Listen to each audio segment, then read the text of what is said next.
Very lucky to be joined by Kat Jones from the FCO.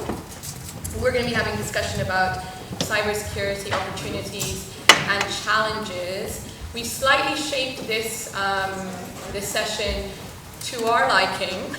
So it's actually cybersecurity at the global level, forums, opportunities and challenges. And opportunities specifically for non-governmental stakeholders to get engaged in certain spaces. So I hope that you will find it interesting.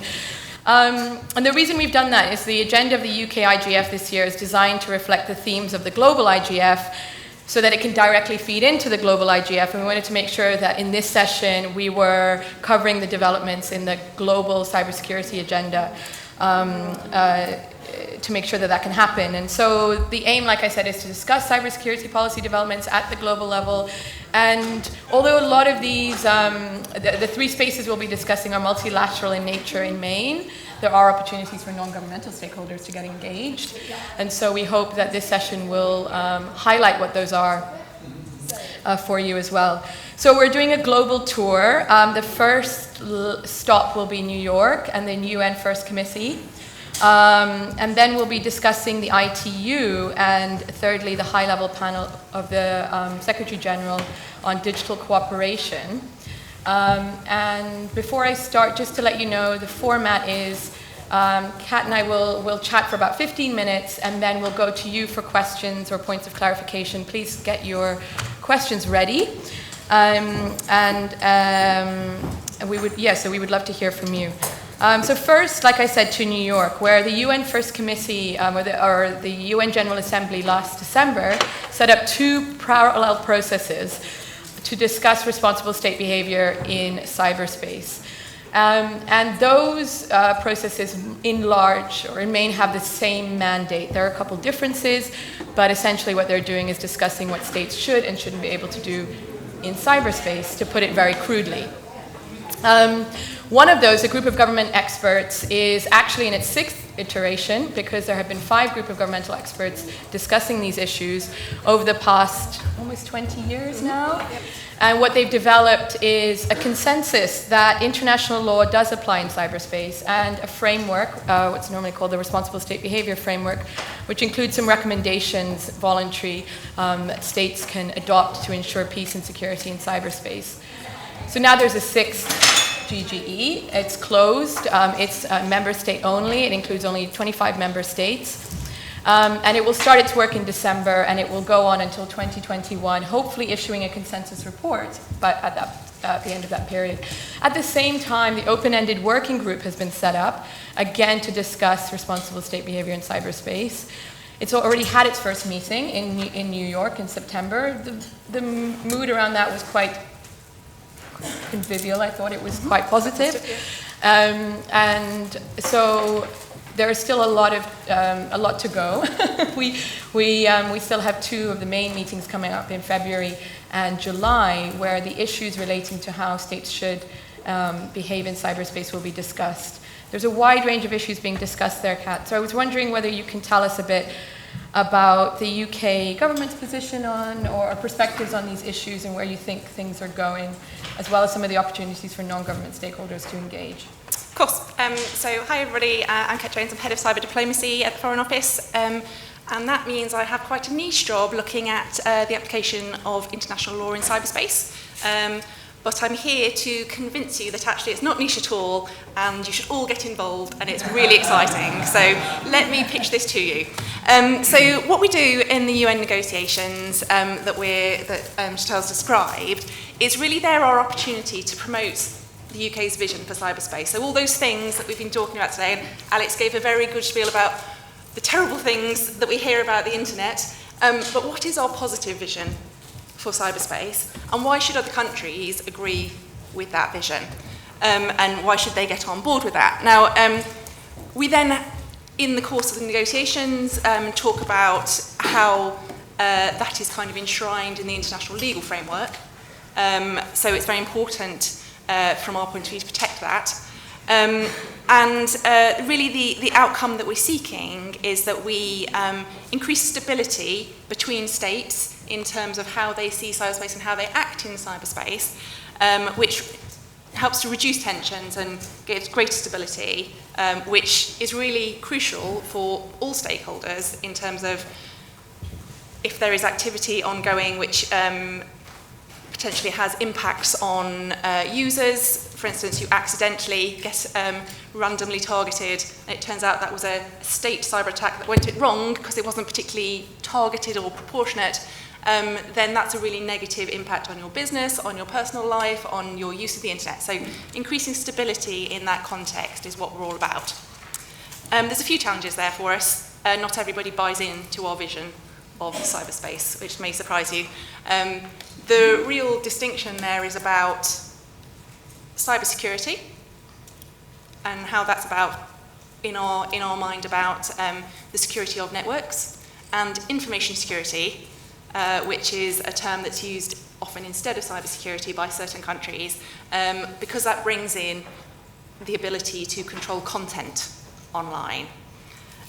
So the problem that we have in this negotiation is very much that we have a vision, some certain authoritarian countries have a vision, and then there's a large swathe of countries in the middle who are struggling with a digital transformation that fundamentally impacts the way their society works. And sometimes our narrative about the way that we should run the internet, the way cyberspace should operate, looks attractive. And sometimes the opposing narrative looks a bit easier, a bit simpler, and sometimes comes with a bit more money attached to it, if you can buy into it. So we're in a real battle there for how we can win people over to our vision of how cyberspace should be.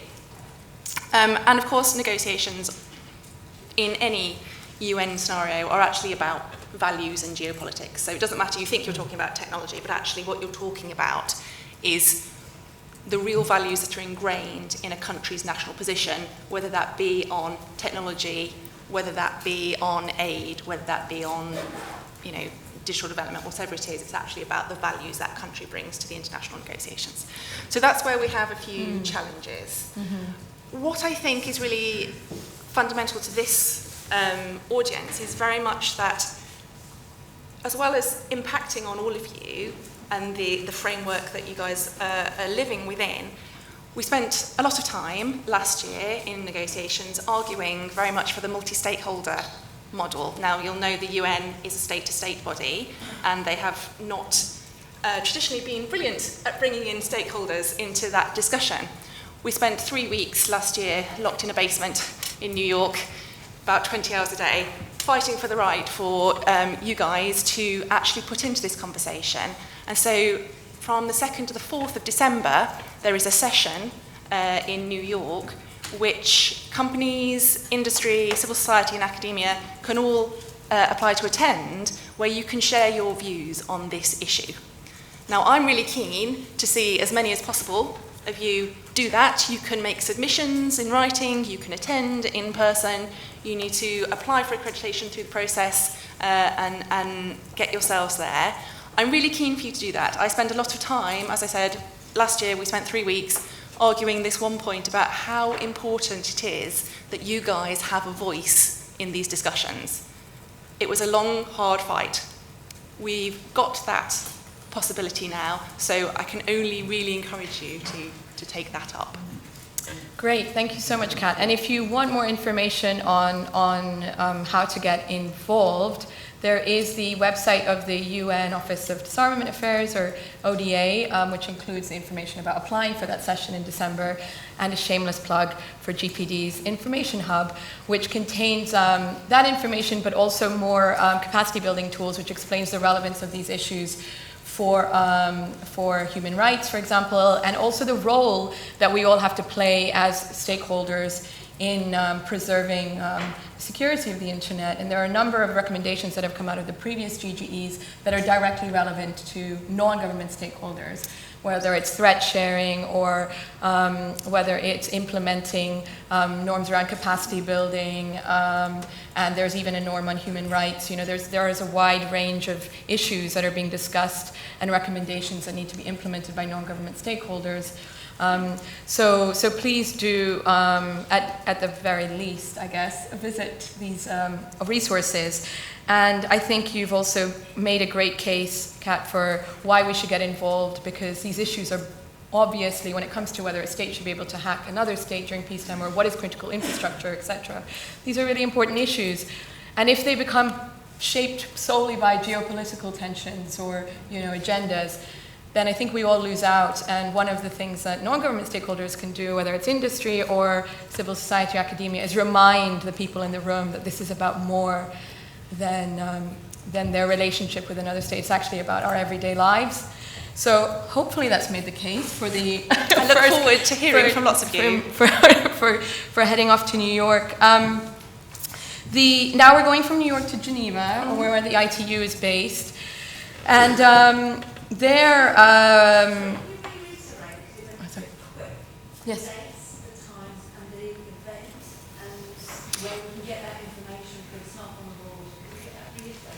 Yes, so using a search engine of your choice,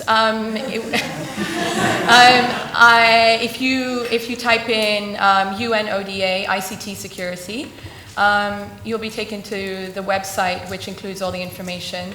And also do come and talk to me afterwards, because I can share it with you as well. But I think that's probably the first stop for that, as is GPD's information hub on GGE and OEWG. No, that didn't work? That's fine, okay. Great. So, as I said, off to the ITU, where I think quite a few of us will probably be familiar with the ITU. Its most significant role as a specialized agency of the UN is to regulate and set standards for global telecommunication. The most notable of those are the ITRs, or the International Telecom Regulations. I'm making sure I'm actually getting the acronyms right. And the radio regulations. And the Plenipot, which is the biggest kind of convening and the most important one that happens every 4 years, happened last year, and that's where the governing documents of the ITU are discussed. But apart from that, the ITU sets a lot of other standards that are non-binding but adopted more widely. And the next big event on the agenda is the WTSA next year, where telecom standards will be agreed. And I guess one of the concerns or one of the issues on the agenda more widely is that the standards that are developed might have implications for human rights or a wide range of issues, but also extending the remit of the ITU on a number of different issues would extend the mandate to, or more state control, introduce more state control over some of these issues, as opposed to industry involvement and civil society involvement being very important. That's a risk that we've seen over the last few years. So could you talk a little bit about the WTSA next year and what you see on the agenda and some of the perspectives of the UK government on that? Sure. So the ITU is, as Chantal says, a standards body on digital and tech standards, the same as IETF or any of these other organisations. The difference is that it's part of the UN and it's a state-to-state, primarily state-to-state body. It makes attempts to have multi-stakeholder engagement. Actually, when you go to, for instance, plenipotentiary last year, states speak first, and then when they finish deciding everything, stakeholders are allowed to engage. So it's not quite what we would term a normal standards body. I think the thing to say with this is standardisation is really crucial. We recognise that as UK government. It brings, billions of pounds in GDP growth into the economy every year for the UK. And what we, as the UK, believe in is the industry-led ecosystem of standardisation bodies.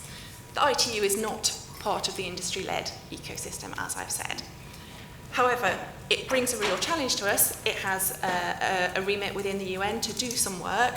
Lots of countries do actually make use of it. And what we need to make sure is that we are playing there, trying to ensure that the work that is done there is A, of a good quality, but B, doesn't take technologies down a route that is not in line with our vision. We want to ensure, obviously, that cyberspace and the internet remains interoperable, connected, free and open. And there's a risk if one telecommunication standards body is dominated perhaps by authoritarian governments and their representatives, that technologies will start to be developed in a way that do challenge our ethics, our values, and if we're not in that conversation engaging, then that might gain some traction. So that's an issue that we have with the ITU. And where we really look to stakeholders in this room is to really think about how standards relate to your work.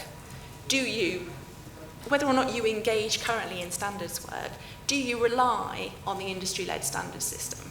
Because that system doesn't just exist of its own accord. It needs to be supported, it needs to be loved, we need to pay attention to it because it's really important. It's another multi-stakeholder-led environment that we need to kind of nurture and grow. And if we don't do that, then alternatives such as the ITU can gain traction. And that's really where we come to the ITU from. Great. And so with the WTSA next year in, I don't know where it's it is. in Hyderabad next year. Okay. Will there be, are there preparations already in place? So yes, we're already underway with preparations. What will happen next year in Hyderabad is that the work that's done in the standardisation part of the ITU, the remit of the study groups who actually do the standardisation work will be set for the next 4 years, and we'll be discussing what kind of work the ITU should be doing. There's two bits of that discussion. One is very much about the technical standardisation work that should be done, and then, as with all of these negotiations, there's a very political angle. The geopolitics always comes in to play. So we're both kind of monitoring what is useful work for the ITU to do and have detailed technical standardisation knowledge in that area, playing into that discussion, and also trying to make sure that in doing that, the work doesn't veer towards any of the problematic areas, stretching the remit of the organisation, trying to further technologies which we would not agree with from a human rights point of view or an ethics point of view, and the development of that. So kind of two parts to that equation. Great. And one area where you've been really involved in is trying to ensure, well, part of you speaking on this issue here is part of that, is ensuring that the UK's approach to the negotiations at the ITU are shared more widely, and you've just published a paper, I think, on that. Absolutely. So UK, and it's not me, it's Paul Blager, who's sitting in the corner and is going to talk to you in a bit, leads the delegation for the UK to the ITU. We take a very large delegation to the ITU, and that's because we don't rely on government officials to do that. We do take some government officials like myself and Paul, but actually we invite stakeholders to represent the UK in the ITU on our delegation. That's something that other countries don't do yet. But we have submitted this year a contribution for people to consider, to encourage other countries. They often say to us, people often say to us, how do you have such a big delegation? How do you manage to cover all of these topics which are being discussed in the conference every year? Because it's a 2-week conference that goes on, it covers 300 resolutions at once, it's really big. And we say, well, it's because we don't actually try to do it ourselves. We get really expert people who are on board with our vision and sign up to the HMG, the government approach to things, and then they represent us. And that's quite shocking to a lot of countries who would never actually want someone from a certain technology company to be representing the government position. But that's so that's really quite groundbreaking. So yes, we are trying to encourage that approach amongst other nations. We sometimes manage to get 1 or 2 stakeholders onto other delegations, but it's a slow chipping away, and that's, we've put something in on that this year, so we will see where that goes. Great. So next on our world tour, whirlwind world tour of forums relevant to global cybersecurity, is the high-level panel of the UN Secretary General on digital cooperation. And we've heard a lot today about how discussions in internet governance take place in silos and how that's not a good thing, and we need more cooperation and discussion across stakeholder groups. Well, Antonio Guterres seems to agree with that, and last year he set up an expert panel of 20 experts from a wide range of different stakeholder groups to discuss how to advance proposals to strengthen cooperation amongst different stakeholders in the digital space. And so what they did over the 12-month period ending in June this year when the report was published was consult with well, they say they consulted with everyone. Of course, they didn't consult with absolutely everyone, but they did a range of online consultations and in-person consultations, and they came up with a report which makes 5 sets of recommendations, including on the IGF. So the first is on how to build an inclusive digital economy and society. The second is on how to develop human and institutional capacity. Third, on how to protect human rights and human agency. Fourth, promoting digital trust, security, and stability. We're going to talk about that. And then finally, on how to foster global digital cooperation. Now, this is a report which, like any report of the UNSG, can go somewhere or can go nowhere.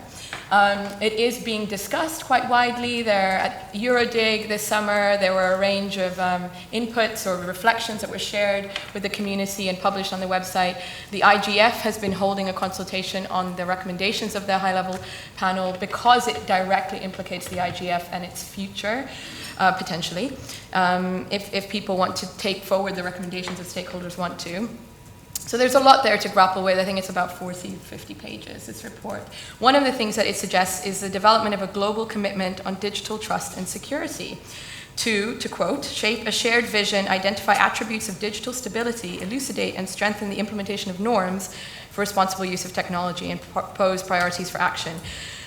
So I suppose, Kat, just before we go to questions, what are the UK's views on this report, and do you think there's anything there that we need to take forward, and conversely anything maybe we shouldn't? Yes, so I think this report for me is particularly interesting because it really characterises the recognition by the Secretary General of a lot of the lobbying we've done about multi-stakeholderism. It's a recognition that the state-to-state conversations on some of these issues are getting very tangled up in geopolitics, and we will always say some of these discussions should be outside of the UN in other fora so that multi-stakeholders can engage.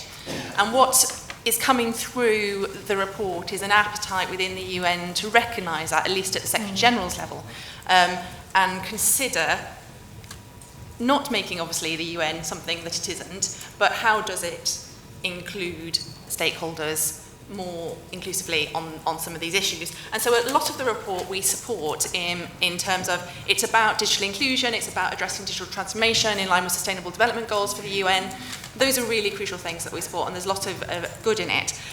The cybersecurity bit is a bit tricky because of those tensions around that issue. So the global commitment on trust, we're not very keen on.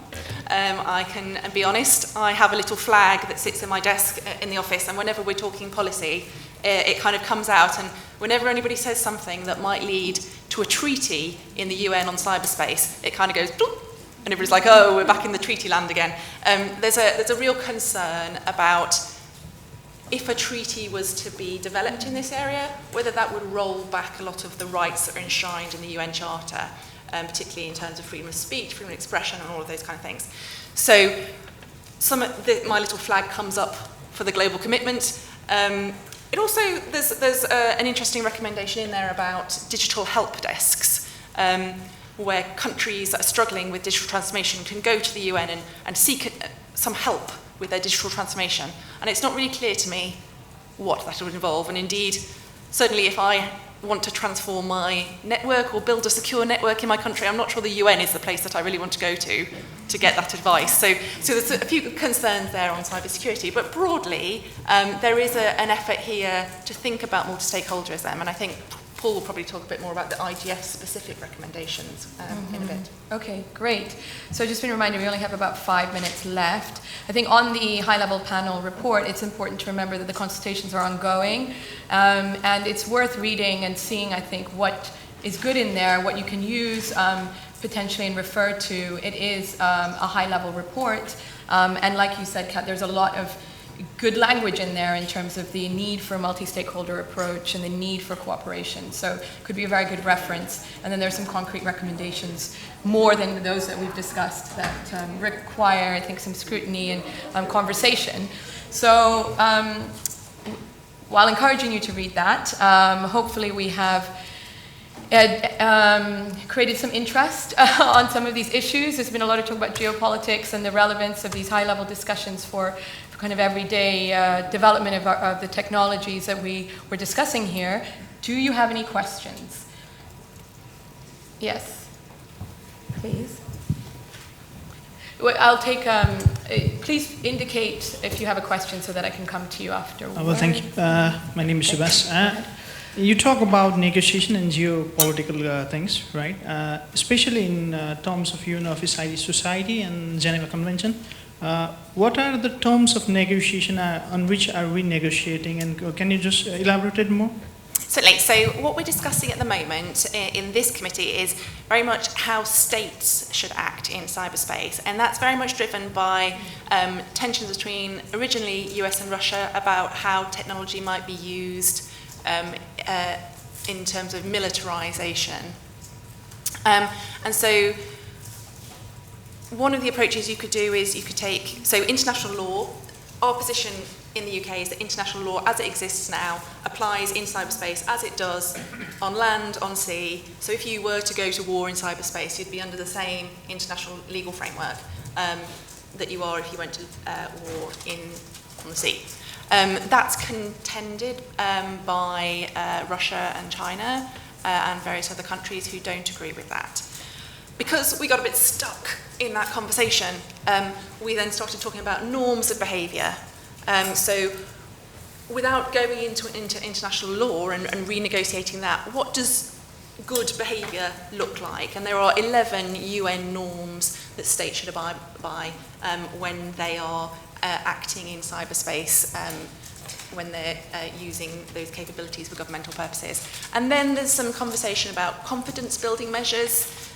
You will have sensed from the geopolitical angles that there's a lack of trust. And so in much the same way as drawing inspiration from nuclear treaties and nuclear discussions, that how do you build confidence between different governments that they can trust and have an idea what is actually going on. So they might see something on the internet, looks like an attack from a country.